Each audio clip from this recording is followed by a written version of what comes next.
Watching Morning at NTV. It's Friday and we're back and it's time for our Kickstarter conversations. And today's focus is looking at the realities of music business in the creative industry and also looking at the evolving bit of entrepreneurship in Uganda's music industry. On the surface, when you look at things, the music industry has gone through many phases throughout the second half of the 20th century. Now, from the first step players in the 60s, and then also to the launch of the Sony Walkman and the birth of personalized listening experiences when you travel back to the 80s. Now, when you look at the advancements in technology, there is so much that has changed. And this has not only changed for the creatives or the stakeholders, but also the listeners and the people who enjoy music or who enjoy the art produced by all these talented souls and personalities. However, while recording formats and genres and generations came and went, the core of music, not only in Uganda and the music business, remained constant. We talk strictly the music business this very morning, and we have an arts administrator, Jeff Ekongot, who is a music analyst. He does join us this morning at NTV. Very good morning, Jeff. Good morning, how are you? I am well. How are you doing today? How is February and how has 2026 been on your side? Great. The year is kicking off well. A lot is already happening in our sector.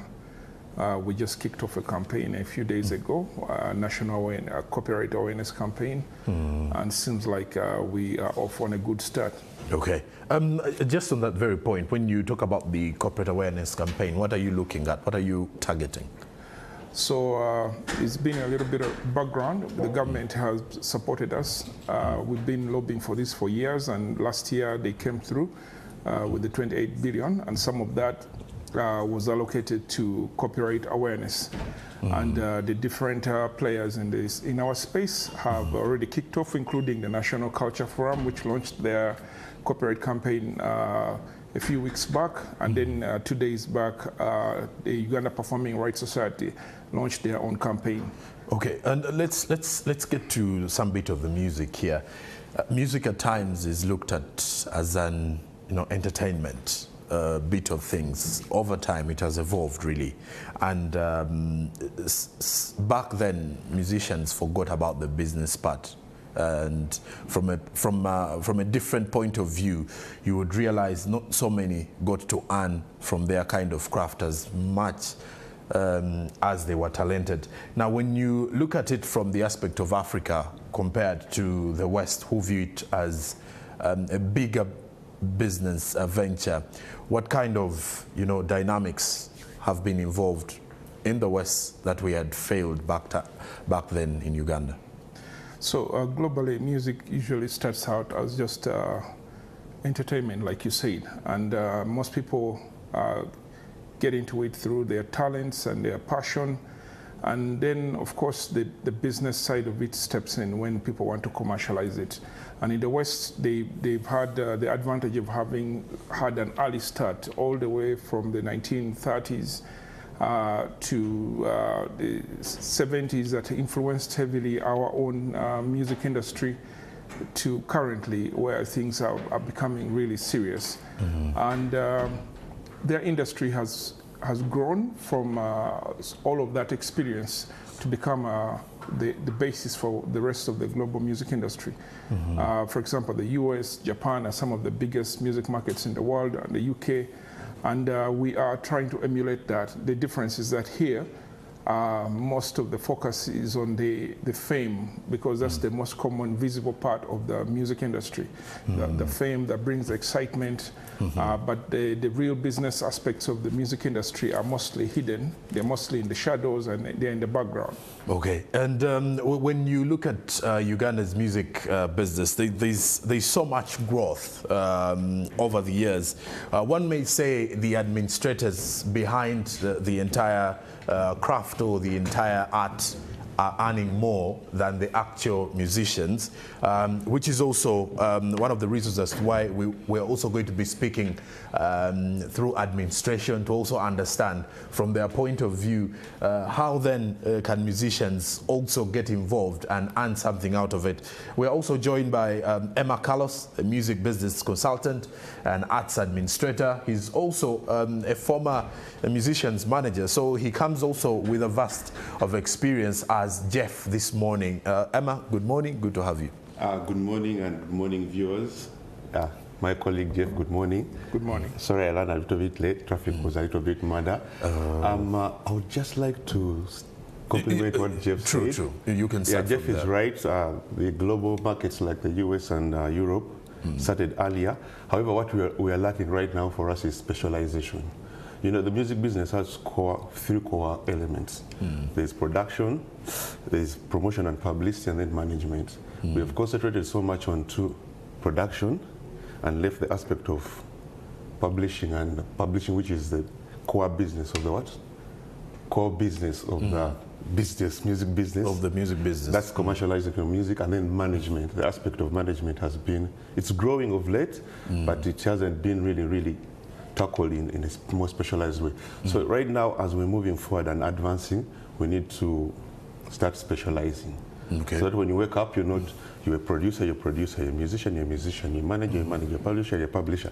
Then secondly, about the campaigns being talking about, National Culture Forum is running the Respect Creators' Rights, which is a budget funded by the government. Kudos to the government right now. And then the other CM was also going to run aspects related to what? To copyright. That's it so far. Well, gentlemen, let me just get back a little bit. When you look at the industry back then, there was some straight streamlining. There was an order of things. So let's say if there was a label, it had to go and discover an artist, contracts were signed, recording companies were providing infrastructure, and then you had to look for avenues on how to access the media, mainstream, that is, how you build connections with the guys on the radio, with the personalities on the TV. But overnight, these things are changing. Is there a way it is, impacting or leading to the growth of the music business? I'll start with you, Jeff. Well, it hasn't. It's not that it's changed. It's just there are more players in the space and less structured entities to support. For a very long time, the industry has been shaped around two sides of the coin. One is the independent artist, who is running their own show, doing their own thing. And then there's the artists under a structured environment, mostly what we call artists who are signed under record labels, or artists with distributorship deals, things like that. And the two separated, the organized and the slightly less organized. And the independent artist for Africa dominates because we do not have enough structures to support the industry. And it may appear like it's getting more, but it's just, I think, also the volume of talent has also increased. And what has supported that is the democratization of the tools for creation. The tools for creation were previously very expensive, such as studios, production equipment, and you needed to go and seek these studios, and some of them were not even very friendly.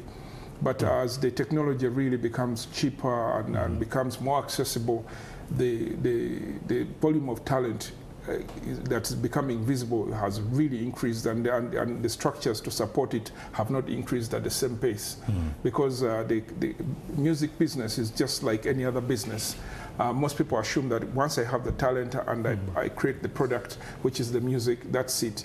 But you see, like any other business, you could go to your bedroom and you formulate with cooking oil or a lotion or soap, but translating that product you have created into a real commercial product is a whole different ball game. And that's the component that we are beginning to come to terms with, that beyond just creating the music, this is an actual business that has multiple layers, and I'm not just the face of the product. I am also the head of a whole business unit and I'm probably the CEO, and I need to hire operations who we call the managers, where he comes from, that background. And I need to hire people to help me with my advertising, with my promotion, with my marketing, and it's a full structure like any other business. And that's the reality we are coming to face with. Yeah, just also to compliment Jeff, he has left out the aspect of TikTok. TikTok created more independent artists than so the volume of artists entering the market and the volume of the structures to help these artists has created that disruption, which leads to your question that back in the day there seems to be a little bit of structures. You could know that Emma Carlos has artists, Jeff Chiva has artists, Swangs Avenue, Fenon. Yes. But right now, TikTok has created another legion of artists that have really covered these structured artists. So, but with time, things are going to seemingly go to back to the kind of structures that are organized. I wonder, Emma, when you look at systems of the Nigerian artists, let's start from the African continent and the guys in South Africa. What is the X factor there that many people look at and believe that they are shaping the industry, the music industry in this current age? It's been, from my perspective, it's been through two factors. First of all, the volumes. Three, actually. The volumes, they woke up early, and then the big players. The big players, I talk about record labels. The Sony, Universal, is Sony and Universal majorly. So once those people, those are big, Warner, those are big time investors. Once they come into your market, they enforce structures through their big budgets. So you find that these record label artists outshine the independent artists. Because a record label basically invests heavily into talent and it forces corporate on what? On those products for returns. So they split. So with big time investment, imagine if Sony didn't come here just for a publishing deal, but it came with its big bucks just to invest in talent in Uganda. But we're getting there. The feeders are there, the contacts are there. A few discussions I had are also happening. They are watching Uganda, particularly East Africa, very much because of the rise of the talent that young people. But they didn't want to come into a market that was not yet structured. And secondly, like I told you, a record label invests heavily and enforces copyright. Our law hasn't been up to their thing. Because if you look at the provisions in the copyright law, which they normally look at, especially which is called takedown, we didn't have that provision in our law, but it's coming into the amendments. Takedown is a situation whereby you can report a website, you can report anyone who has illegally uploaded your music on the net. On the net is the biggest market, and those people look at the net as what? For returns. So it's been three factors. They woke up early, structured their systems very well, the numbers, and then the talent. Jeff, you had something to say? Yes. Maybe I could slightly disagree. On terms of waking up early, I think we started around the same time. If we look at the current music industry, I happen to have been very active around that time. When you put aside their older industry, which was in the 70s and the 80s, there is the current version which kicked off in the early 2000s. That we were pretty much around the same level, but he says something interesting about the volumes, and this is where they beat us. It's a numbers game. As a numbers game, look at Nigeria, over 200 million people, population of over 200 million. And Uganda, for every promoter in Uganda, they have 10 of those. For every someone investing, one person investing in music in Uganda, there's 10 Nigerians doing that because of the numbers game. But also too, one thing I observed is that many Nigerians are in the diaspora. And the Nigerians in the diaspora have had access to, for example, those in the US have had access to first-class production training. Also, the investment made from Nigeria to send their people into the US, into Europe, to learn the game at the top level has been really huge. And if you look around here, I haven't seen that much investment in the same. I haven't seen many Ugandan producers who have gone to the US to pick up on that level of production, and that has created a gap. But at some point, we are almost on the same level. Yeah, true. I remember I worked with MTV, and we were networked across the continent, and we were pretty much around the same level. And I want to open these questions to both of you. Superstardom is something we've learned in, let's say, music and football. There are always special talents in this kind of fields that anyone looks at, and the industry is shaped around them. For Uganda, many believe there was an era of what we could call the BBC era of the Bebe Cool, Bobby Wine, Chameleon, that shaped the industry, but it did not bring out as much force as we wanted on the continent. But when you look at that kind of issue, let me even start with Emma. The kind of superstars we would wish for our industry. You've dealt with special talents that shaped Uganda's industry in the past, and you've worked along so many talents. When you look at our superstars, do they understand the kind of industry they are working in, or that they are operating in? Yeah. Let me start with there are actually three blocks. There's a block that had I wouldn't despise them. The block that brought the servitors before the BBC came, and then the BBC there was Radio and Weasel Kens, and those are the three blocks. And then the current block that has TikTok-made artists. Okay. Now they do understand the business. Like I told you, music business has three aspects. They will understand the production very well, but they may fail to understand promotion and publishing, and may fail to understand management. So for a superstar, for talent that has really broken through, you need to have those three aspects, what align together and matching what together. Yes, it's true, every level has its key players. The reason why the BBC didn't cross over maybe continentally or globally is that they missed the aspect of record signing.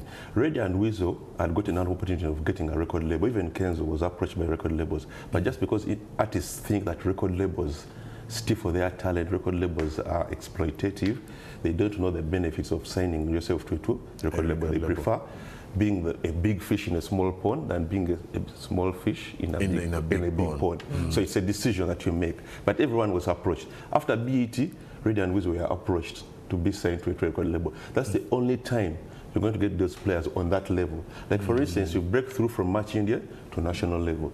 Now from national level, you'll get the Emma Carloses, the Jeff Chiwas, the Swangs Avenue, the Fenons, the different managers that we have in the market. By the way, congratulations to all talent managers, Labeja, Motima, all of that. We agreed to federate and also develop a circle for ourselves. Congratulations to managers. Now, on that level, from Match India, for instance, to national level, then from national level to East Africa level. East Africa level, you need key players on that level, and then Africa, and then global. So what has been lacking is understanding that business, that from now that I'm big in Uganda, I need to be big in Africa. In Africa, it has its key players, and then globally, it also has its Emma Carloses and the Jeff Chiwas on that one. That operate in that space. That's it. It's about levels and networks. Actually, I would like to translate it in a slightly different way.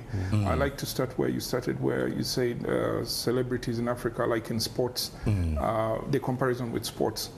Think of it this way. Imagine a great football team that is based in the village somewhere and has great talent, but they are unaware completely of the existence of FIFA.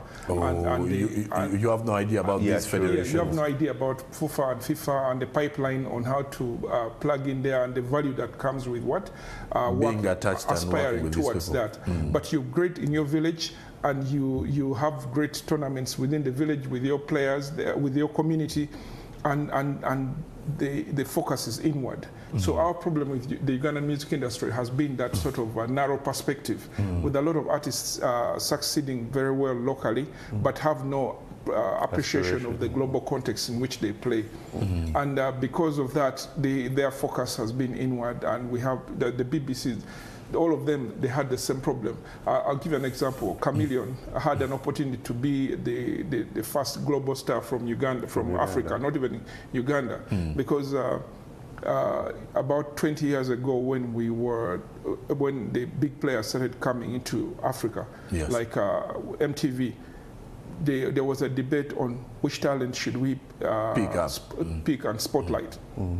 And we had a network of representatives across the continent, and we had to vote, and they voted for Chameleon. But when I was responsible for bringing him, on board. And when I tried to have these discussions with him, he could not fully appreciate what I was talking about. I tried to impress it upon him that this is like a golden opportunity. You're about to become the next big thing on the whole continent. But he still had that narrow mindset, that village mindset I was talking about from an analogy perspective. And he missed the boat. So I was supposed to prepare him, but he was very unprofessional at the time, and for weeks he didn't come through, and then they changed their mind and moved to Two-Face. The next thing we know, Two-Face was blowing out. And became the first modern African artist to really break through. That was supposed to be Chameleon's opportunity. Well, I wonder though, where is the issue? There has always been that concern about how our individual artists conduct themselves, especially when it comes to going global, because we've seen the likes of the Burna Boy, the Whiskey, the Davido. There are quite a number of, when they were entering our industry here, we had quite a number of artists that were having a bigger reach than they had at the time they even came in here for the first time, holding their concerts. Emma, where is the challenge at from a musician's perspective? There's one global factor, universal facts. Talent, artists all over the world are the same. The only difference is that for those, the Davidos, the international artists in America are operating in a very cultured and structured system. So for us here also, we just need a culture shift. That this is how we're going to play our game in comparison with the others. But trust me, artists all over, talent all over the world are the same. Chameleon will behave the same way as Davido will behave. Red and Wiz will behave the same way as Two-Face. Sorry. Because they're human after all. They're human afterwards. But then the structured system, and then the behavioral traits. Those are the two things. But talent all over the world is the same. Okay. Yeah. Jeff. And there's a big shift happening right now. There's the older generation that didn't grow up on the internet, so their mindset was more locally focused. And then there's a new generation that grew up on the internet. And now they know I can blow up away from Spotify minded fast, YouTube, TikTok. So their worldview is slightly more global, and they are laying a whole new blueprint for the next generation of artists. Case in point is artists like Joshua Baraka, having grown up with that global perspective and the social media they are pool. Laying a whole different blueprint compared to the older artists who've been around, because their mindset on the world is slightly now shifted. True. And open more bigger doors. Let's look at the perception of music and the attention. At times, back then, our attention was really on who is this artist, and maybe the managers. And you could easily mention a few managers at the time who were standing out. You could mention Emma Carlos, you would mention Jeff, and there were not so many at the time that we knew of. But now these days, you get to realize that it is becoming so important for people to understand artist managers, the writers, the producers are getting recognition. Yes, how has that shift enabled the industry to grow in the direction that you, the stakeholders, wanted? I think this shift started with COVID. COVID hit us very hard. Back in the day, you used to identify the musician, the manager, a few DJs, a few producers here and there. However, when we started, when COVID hit us, remember our major mainstream by then was public entertainment.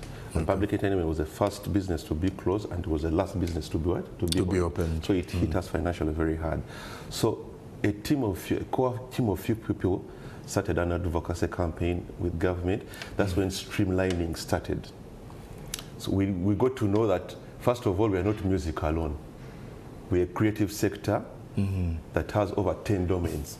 music inclusive with film, visual arts and crafts, support service, books and praise. You understand it? So the streamlining started. Now, when you came to music, we also identified the key players under what? The value chain of music. Under music, we knew you had a musician, you had a producer, you had a songwriter, you had an instrumentalist, a DJ, manager, etc., etc. So the streamlining started then. That's when the distinctions now are being protracted. Now they have even been more elevated when governments committed that it's coming to the sector, first of all for capitalization, copyright alignment, and infrastructures and other aspects are coming through. Now, all these key players right now, some are being associations are being federated, and then they are creating circles. So the distinctions right now are being protracted more because of first the advocacy we started then, and then government involvement, because government wants a clear system that is going to work with. Maybe Jeff, you can also add on, but those are it started around about COVID. But also, secondly, what is increasing this distinction and is the sudden increased awareness of copyright. Copyright is the fundamental layer that shapes monetization of the music industry. And there are multiple streams that, you know, are affected when you understand or when you don't understand. So many artists right now are beginning to compare themselves to international artists, and they are asking the big questions. How come this guy is able to make this much money? How come he's able to rake in these billions of views? What do they translate into? How much money is that? The numbers are showing up, and they're wondering, how do we tap into that? And then the moment they ask these questions... Before I forget, I have a video shoot with Khalifa and Naganaga after this show, but yesterday when I was driving to Chameleon with Wizoe, and we are talking about CRBTs, they told me they got their sheets last quarter, which had almost 80 million, I think because of the fact of radio's thingy. Can you believe they show you a spreadsheet that you've made 80 million, but your take home is 10 million. The whole 70 million is lost into vague taxes. So copyright. I'm trying to emphasize this point, that people are waking up and saying, damn, how am I getting a spreadsheet of 80 million and I'm receiving only 10 million. So copyright is going to align one of those aspects of shareabilities. It's a very big factor that is beginning to trigger so many things. The more people understand copyright, the more they realize, wait a minute. So you're saying this guy got this number of views, and this views translated to X amount of money. How did that happen? What do I need to tap into that? Then they start to realize, oh, wait, I need to have a structure. I need to be able to roll out my music professionally. What does that mean? You need a manager. What is the manager going to do? He needs to prepare my release. What is the release? What is the whole pipeline of releasing music? How does it work? So all these questions, they realize, oh, I need to have more people on board. It's not just about recording the song. The old pipeline was record the song, go on radio or TV and release it, and then wait for the phone calls to come through. But now the revenue streams for music have diversified. We have licensing, there are sales, we have merchandise, we have endorsements, image rights. All these things are beginning to open up. The big brands that want to work with you, they don't want to call the artist, because they know the artist is not the proper way to do business. They want to work with your management. So agency. Your agency. If you're trying to, like recently, movies have been made in Africa, that big Hollywood movies, and they are beginning to sign to open up opportunities like sync licensing, where you license your music to be used in movies and documentaries. And these companies are not talking to the artists; they are talking to management, because that's how the business is done. So even when they have your contact, they are not willing to talk to you, because they want to talk to the professional. It doesn't work that way. Yes. So as these elements start to take shape and the pieces start to align, certain things become necessary, and that's how these things are all falling into place. And when we look at some of the key trends, starting with let's say 2025. Rising ticket prices, there's streaming fraud crackdowns and AI in production. Are these a positive vibration to Uganda's music industry, or something to be worried about? You say that the AI in production, and then there's also the rising ticket prices, and then streaming fraud crackdown. Streaming fraud crackdown is positive to us. That's like takedown. And then rising tickets, that's a factor that comes in because of the cost of production cost of doing business in concerts has gone high. First of all, the advertisement budget. Back in the day, you used to advertise like 2 TV stations, 3 radio stations, but right now to have an impact that are crowd pullers, you will need to do over 10, almost like 5 TVs, 10 TV radio stations. The venues are high. The production has really increased massively. If you look at what ATS is doing and Phenon events, it's really on world standard. So the cost of doing concerts has high.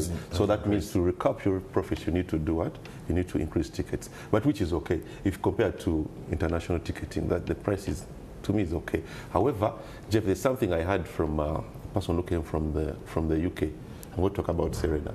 Serena costs like 25 million. I told some white guy that for us to do a concert at Serena, it costs 25 million. And he was like, does it come with production, extra amenities with it? Because for them, averagely, to hire a complex like Serena in the UK, it takes like 3 million. If it goes to 25 million, that means you're going to give me production, you're going to give me security, you're going to give me other amenities. So we need to advocate to that line if you are going to stay in the business. Because concerts are very important to commercialize what? Stimulate market and commercialize thingy. Then for me, I'm a good supporter of artificial intelligence, provided it doesn't, I don't know, I find it very, very nice. Yesterday I was with Renex, he had created a song, and it sounded, the artist, the voice sounded like a Nigerian, and the song was okay. And I was like, do the streaming platforms allow this? And he was telling me there are systems you have to go around to publish that song. I don't know. Me, I'm a good supporter of artificial intelligence. I don't know what Jeff thinks. Supplement your points. For example, the issue of rising tickets. In the past, corporate brands discounted the cost of concerts. The big corporates like the major players, the telcos, the breweries, the beverage companies, they were big partners in production of concerts. And they took away a huge chunk of the cost. But lately, we don't know what happened, but for some reason, they reduced their investment in concerts. So which means that promoters need to foot the bill as much as possible. And that means the only way they recoup that investment is by increasing the cost of tickets. But before, if the cost was discounted by brands sponsoring the events, then that means they could pass back the savings to the funds. So that's taken that. Then the issue of the streaming fraud. Yes, the big DSPs like Spotify are reining in on the artists who are trying to shortcut their way into popularity, into streams. And I think, for me, I think it's targeting specific groups of specific types of artists, and for the time I've been monitoring it, it's mostly hurting the smaller artists.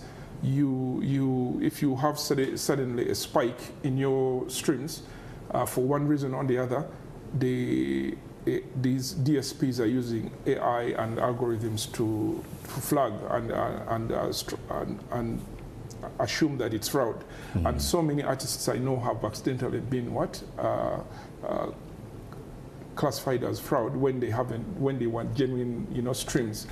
And so it's a good and bad thing. But from the genuine perspective, the idea is that they should promote only clean streams that are not fraudulent, and it should be a good thing. But it's accidentally hurting so many people, so many artists in the same space. Last year, when they were releasing the national budget and the performance of sectors, from the ministry's perspective, the creative industry contributed approximately 4 billion Ugandan shillings in the 2024-2025 financial year. What percentage was that? And I don't have the percentage as of now. How much? But you could see it was about 4 billion shillings. I think you have that wrong. In 2024-2025 financial year. What potential does this industry have for economic development? The last statistics was 2024, Bank of Uganda, and we are contributing 4.43. Tourism was at what, 7? We are contributing 3% to GDP. So those numbers are totally off. Those numbers are totally off. One, then there's a report when they had just opened COVID, entertainment, I think 2022, just between July and December of that year, public entertainment alone contributed 100 what? It was 180 something billion. 185 million, just public entertainment without the streams. Now, do you know why managers federated? Or do you know why managers agreed to form a circle? Or do you know why managers are coming together? This is the ball game. Egypt, South Africa, and Nigeria are the biggest earners when it comes to music. And they're not earning only in public entertainment, they're earning on the global scale. The global value for music streaming is $34 billion. So those countries sat down and said, what are we targeting on the $34 billion for our countries? So it's intentional. We won't attain that if Swanks is working alone in isolation, Jeff is working alone in isolation, Fenon, all these people. We need to go in as a conglomerate and target that market. And it's simple business, product and and market. Let's do good music, promote it, then go into that global space as a country, as a nation, as a conglomerate of business owners. So that's one of the backgrounds why managers are federated. In fact, it was roughly 4.2 trillion. Yeah, that's it. Not billion. Yeah, it was roughly 4.2 trillion. And the percentage was at and government is only giving us 28 billion. So the percentage was look at the ratio. 4.1%. Look at the ratio. That makes sense. We are contributing 4.4 and you're investing 28 a year. This industry needs like 100 billion to invest to, so that we can even triple that. So I was still bringing out that aspect that we're now going intentional when it comes to earnings, and the process have started. And then last but not least, I would like to, let me pass this, Jeff, I'd like to thank the ministry. You know, initially, the ministry wanted to, because the bundle that came out in this financial year was supposed to do copyright and capitalization through domain-based circles. The ministry had wanted an argument that because the industry is not yet organized, it's an emerging sector, they wanted to dispatch these funds to non-creative circles. We petitioned, and the ministry had, which is a good sign. That's it very much. Also on the stats, I think we've had a problem in the past. There was not enough data on the creative industry and the music industry, but there's been a growing interest now in on capturing data. But also we've had a problem of poor attribution to the entertainment industry. For example, let's look at the top taxpayers in Uganda. The top taxpayers are the breweries and telecoms. The telcos, the breweries, the beverage companies, the banks. And when you look at just the top 3 or 4, 5, you notice, for example, the liquor companies. Oh, okay, the telecoms. That's just telecoms. Telecoms. Without the creative sector. Yeah, telco is thriving on content. We are the creators of that content. You're the creators of the content. When you look at the beverage companies, it's very hard to sell beer not in a bar. Beer and soda without music. Without music. Without all this content. And you realize that we are not just a direct contributor, but we are a catalyst to all this. To everything. And as a catalyst, we are not fully attributed. They're not giving us enough attribution for our contribution to the GDP. I've always wanted to ask a question rotating around the contracts of Ugandan musicians, especially those attached to record labels. At times we've seen Ugandan musicians falling short with their managers, and the managers always come back and reveal to the media that the issue is with the contract. The artists didn't understand the contract, and once they go to understand the contract, they want to run away. But at the end of it all, you as the manager have invested heavily into this. Is it because the musicians don't take time? Is it an excitement that I have got my first professional contract? Take me through these dynamics. The main issue is usually knowledge. There's a huge knowledge gap, but also the sector hasn't been fully ready to play along. What do I mean? For example, copyright administration is not just the role of the copyright owner, but it's also a shared role between the legal fraternity, the regulators, the CMOs. All of these pieces in the machine, the cogs in the machine have to be working smoothly.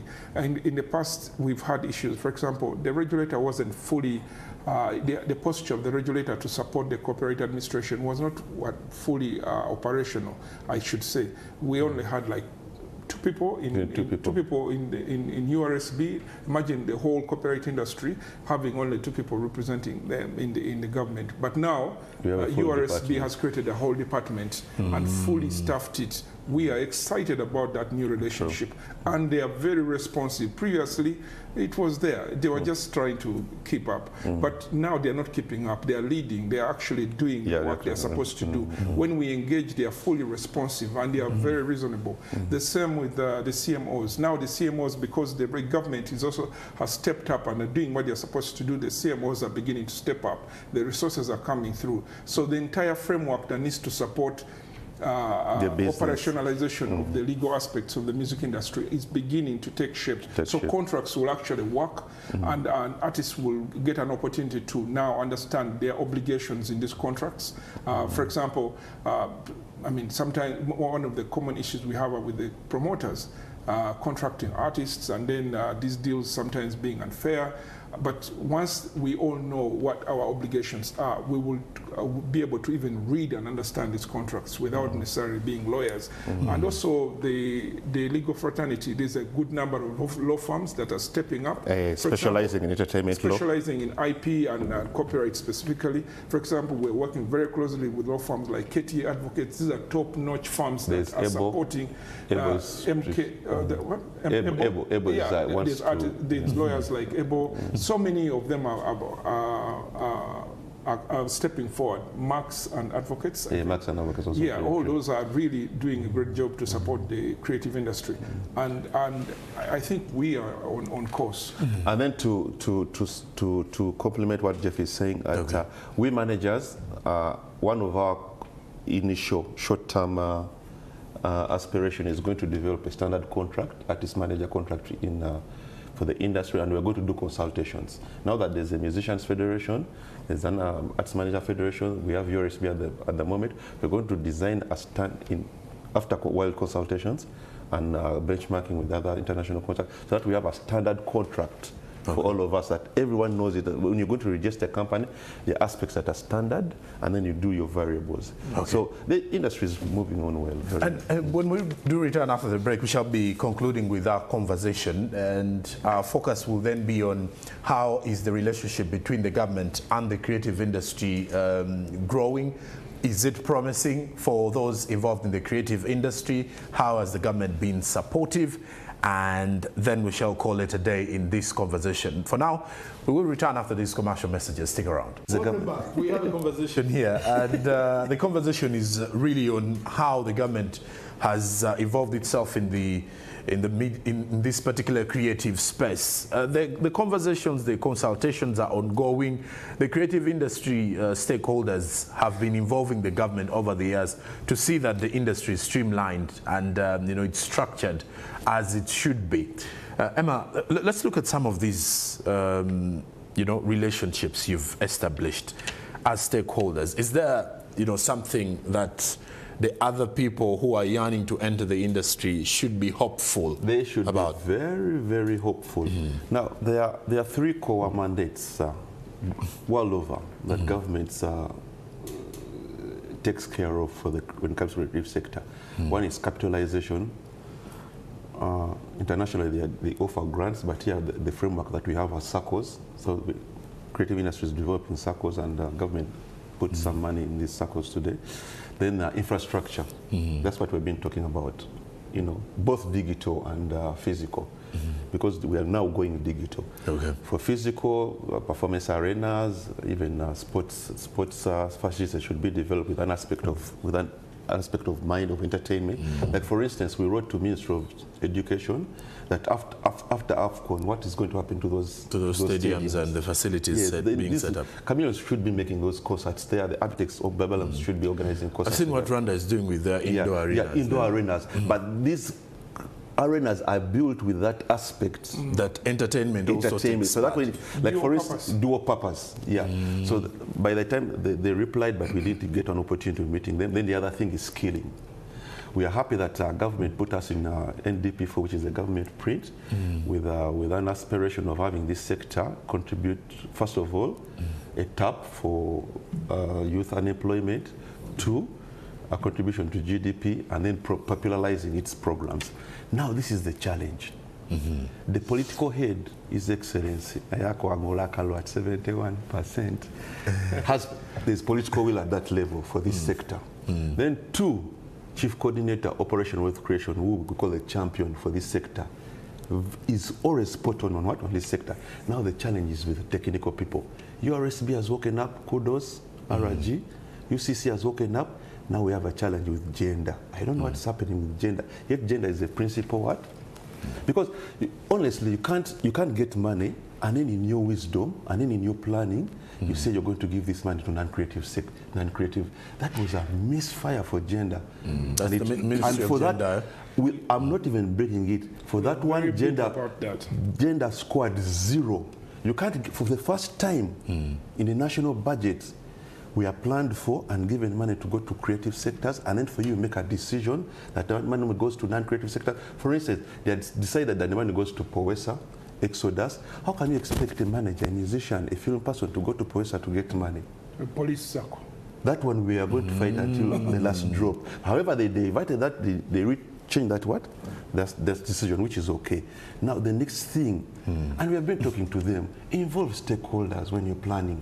They have been moving Mr. Batambuze. Actually, we have given a vote of no confidence to Mr. Batambuze. We started with him because the principle that we started with when we were advocating was collective bargaining and participation. Call us, call all the stakeholders on the round table so that you get the real issues and you address the real problems of the what of the sector.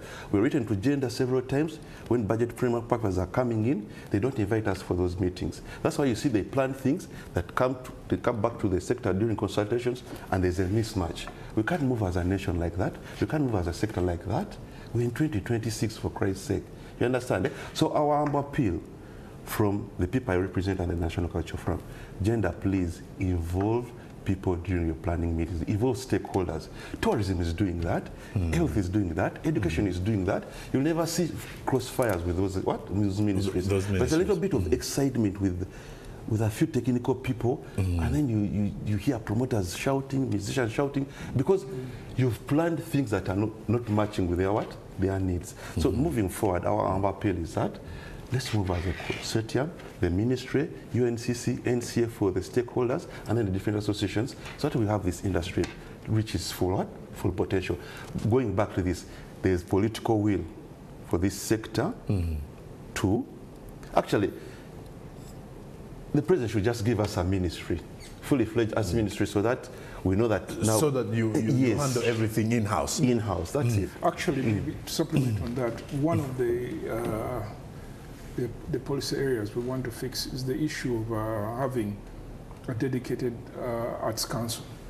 Because in more developed economies, the financing of the creative industry is usually done through the arts councils. Now we are having issues because the ministry is trying to fit into this whole thing without a proper structure. And we've tried to impress it upon them that funds that have been lobbied and given to allocate to the creative industry must be spent through the creative industry. And I want to reiterate the points that he has made regarding that. And so that we do not set a precedent where funds for the creative industry are spent through a police circle. I mean, why would an artist, a manager, or an artist be lining up at a police circle trying to explain their music project? What is the police officer going to understand about what financing a promotion of a song? We are going to have issues. So I would assume this is common sense, and the ministry. Even the law, the corporate, it beats the principle of corporate what? Cooperatives. Yeah, the mandate is very clear, and the ministry is not understanding this. We hope that they will come around and they will try and they will finally make sense. No, I talked to for the record, I talked to our assistant commissioner. He said there won't be any creative funds made for creatives through non-creative circles. It's on record. So should we take it as there's so much hope for the industry now. Too much hope. But strangely, we're now in third quarter and we are still debating on what to do. It's the sad thing, that's what we're talking about, that, you know, we need our own ministry. We've been advocating for this for years and we'll continue to do so. We need an arts council, a dedicated institution to plan for these things, and with us, not just, you know, on one-sided planning. We need a planning that is consultative, that is able to sit with us long before the funds come, to take our input so that we don't end up always looking like the noisemakers at Parliament, you know.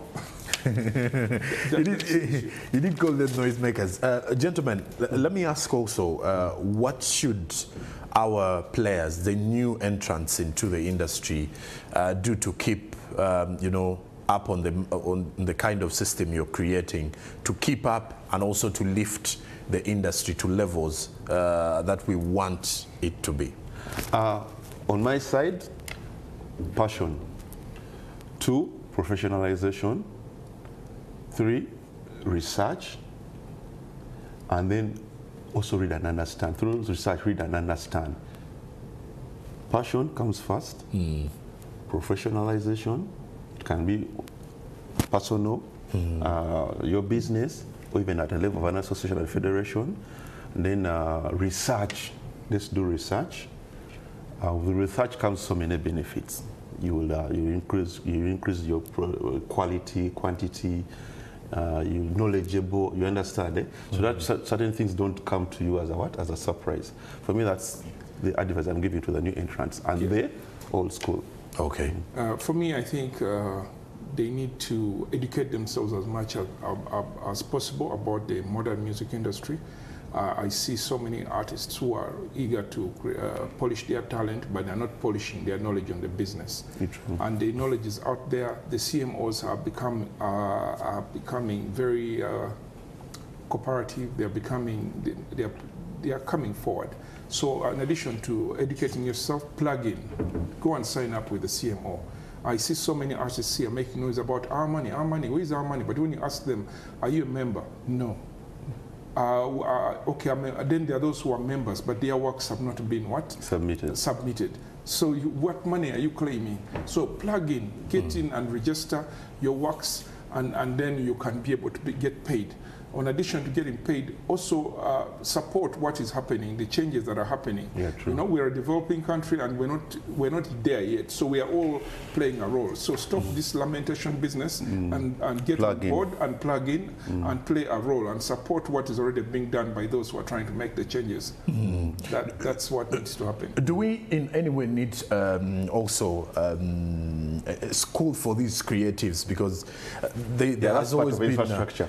There's always been conversation on the intellectual quality of our musicians. You're very right. Kazura, I was going through statuses, WhatsApp statuses. I passed across Kazura's status, and Victoria University, I started a course on arts, music and dance, and then film, which is very, very good. Because if you look at all those people, key players in Hollywood, the countries we're aspiring to be in the next 50 years, they have gone through those schools. So Mariam Dagile also has a film center. There's one in Zambia, I've forgotten its name. I think Molina Nakami also has a film institute. So that's part of infrastructure. The skilling centers, the skilling hubs. We shall have a consortium of skilling hubs and then creative hubs. I wanted also to highlight on what Jeff said about, you know, as a musician, whether you're independent or signed or managed, you need to know your entertainment incomes. The biggest percentage right now in Uganda is public entertainment, the shows, the book shows. I think it contributes almost 80%. But we also need to align these ones. Loyalties from streams, loyalties from CMOs, sync music, merchandise, so that you also tap shareability, so that this 30% also what gets up. So almost 80% or 70% right now is entertainment income, but this remaining 30 has sync, has CMO loyalties, has streams, has shareabilities. So when you wake up in the morning and you have your sheet and you say for this month, what has been my gross entertainment income for this particular month, what have I gotten from shows, what have I gotten from celebrities, you understand? That's the level where I would need to move to right now. Okay. And I just want to also pick your thoughts on, let's have an outlook of 2026. How is our industry? What is the projection like? I'll start with Jeff, then end with Emma. 2026 is kicked off on a high note. Let's look at some of the players who are playing a very good shape. People like Joshua Baraka, you saw what he did in Morocco. That's is already giving us a hint on what is possible. The Ghana music industry is ready to break through if you're doing the right thing. Okay. It's all about good music.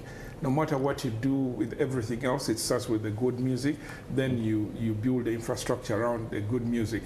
So the interest is there. But also moving forward, he was talking about the different income streams. Many artists are focusing on concerts. Then 5 years down the road, they are no longer stars, and they forgot about these other layers. 2026 should be a year on focusing on setting up these other layers to ensure that your monetization can support you long beyond when you're no longer on stage. This is the year to do that. Also, this is the same year to start thinking about alternate strategies. For example, is what they call direct to consumer. Instead of just thinking about concerts and streams, there's new pipelines, new platforms that are being set up, like recently, and a platform called Even just signed a big deal with Universal. And this is one of the biggest companies in the music industry globally. What opportunities this is opening up is that artists need to think about direct relationship with the fans. When you release your album, you can be able to sell your music directly. I've seen people like JNL experiment with that, where you're asking your fans to buy your music directly from you. The platforms are beginning to come back to that direction, where we were in the physical CDs. So this is a year to think of that digitally and reconnect in a much stronger way. Mine will go to organization and private sector relationship with government. We're moving on very well. I saw a snippet of the budget framework paper. This next financial year, they want to consolidate copyright and also special activities in the creative sector. When we talk about special activities, for us at the National Culture Forum, we're looking at sponsoring or funding our members' activities on 3 major focus areas. The first focus area should be skilling. That's digital, financial, and professionalism. And then market stimulation. For instance, film. Film is suffering. There are a lot of good products, but they don't have markets. So through these festivals, expos, exchange programs, government needs to sponsor those things. I think we're going to have a meeting with Jenna next week just to align that. And then last but not least, so that is professional boost for these associations and federations to be able to coordinate and mobilize its membership. For me, that's it on our side. And then we also had a meeting with Private Sector Foundation. We're a member of it. It's one of the key agencies that sits with these top-level planning. We agreed on we updated ourselves on the key 4 demands. First of all, when it came to capitalization, we said, yes, government has come through this year. However, part of the next budget should have a percentage that goes to special grants through special projects through competitive grants. You may find someone has a very brilliant idea, but he can't go to a circle. So we need to identify those special grants, special projects, so that we grant them money. A percentage should come off that money. That's our proposal. 2, infrastructure, both digital and physical. Then we looked at copyright. Government should really reconsider putting in PCR. PCR is private copy remuneration. That provision is not there. Without that provision, in our view, the amendments will have gone in vain. And then the third one is skilling. Well, so that's it. There's so much to talk about Uganda's music industry, and ours will definitely be coming to an end this morning. The conversations have not only been about the industry or the artists, but what happens behind closed doors, the things that you don't see, or let's say the management, the streaming, the levels of accountability, professionalism at the core of everything. So that is where the music industry and the art industry in general is heading. Thank you for that. Because it's art and creative. Thank you for that one. It is art and creative, an industry that is huge, big, and not only around the music, like Emma said, it's huge. My two guests, very, very influential in the industry, that is creative art industry. And of course, they've aligned for us. They've broken down quite a number of things for the industry that is in music, that is in art, and all the key stakeholders in there. They've also advocated for a ministry. They say they've been advocating for a ministry that understands the basics of the business, that understands the basics of art and how it is evolving over the years. My two guests, Emma Carlos, a business consultant and arts administrator. I've also had Jeff Ekongot, who is a music analyst. There's so much expertise on the show this morning. Joram Paul Sonko, thank you very much for being part of Morning at NTV. And to the musicians, to all the creative artists, to all the visual artists out there, the MCs as well, you're doing a great job in this particular evolving art industry. Continue doing it in this year of 2026. We shall go global forever and for good, I should say. For now, have a good morning and a good weekend.